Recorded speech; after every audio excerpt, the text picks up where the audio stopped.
Hello বন্ধুরা, আজকে আমি আবার মাছের রেসিপি নিয়ে চলে এসেছি। এটা কি মাছ সেটা কমেন্টে আমাকে অবশ্যই জানিও। কড়াতে তেল গরম করে নিয়ে নুন হলুদ মাখিয়ে রাখা মাছগুলোকে আমি ভেজে নিচ্ছি। লাল লাল করে ভাজা হয়ে যাওয়ার পরে আমি মাছগুলোকে তুলে নিচ্ছি।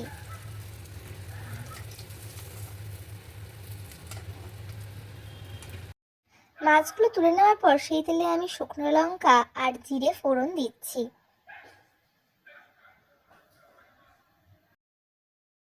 এরপরে আমি কুচি করে কাটা পেঁয়াজগুলো দিয়ে ভালো করে ভেজে নিচ্ছি। লাল লাল করে ভাজা হয়ে যাওয়ার পর আমি এর মধ্যে একটা অর্ধেক টমেটো কুচি দিয়ে দিচ্ছি।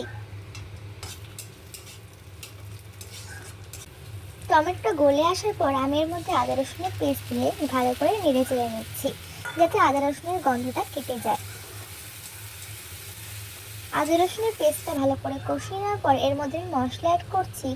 নুন, লঙ্কা গুঁড়ো, জিরে গুঁড়ো আর হলুদের গুঁড়ো দিয়ে ভালো করে মশলাগুলো কষিয়ে নিচ্ছি। অনেকক্ষণ ধরে কষানোর পর যখন কালারটা চেঞ্জ হয়ে আসবে তখনই আমি এর মধ্যে বেটে রাখা সর্ষে অ্যাড করে নিচ্ছি। সর্ষে বাটাটা কিছুক্ষণ কষার পরেই আমি এর মধ্যে জল অ্যাড করে দেবো, কারণ বেশিক্ষণ সর্ষে বাটাটা কষতে থাকলে তরকারি তেতো হয়ে যায়।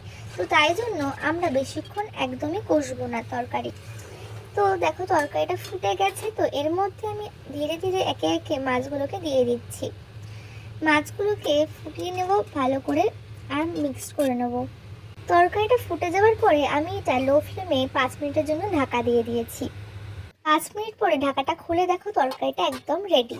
এটাকে সার্ভ করে নেবে গরম গরম ভাতের সাথে, খুব ভালো লাগবে খেতে। অবশ্যই তোমরা জানিও যে আজকের রেসিপি কেমন লাগলো। ভালো লাগলে লাইক, কমেন্ট আর অবশ্যই শেয়ার করো। Thank you.